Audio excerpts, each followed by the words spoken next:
sir? Kalok. Ano ka pa Ako'y Yolando Garcia. Yolando Oh, Garcia. Yolo.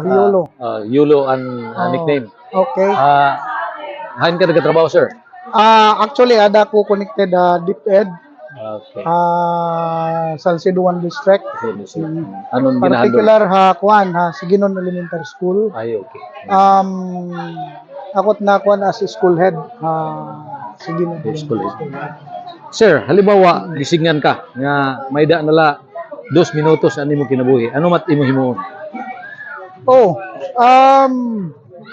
Ako niya bahin kung may dapat 2 minutes nga nabibili na akong kinabuhi. Of course, ako nagdi-devote pag dayig ngadto aton makagraham na Dios kay waray ko na gud iba nga nabibilin nga oras. So, ang pagdayig ngadto aton makagraham na Dios, at least may dapat 2 minutes para iya.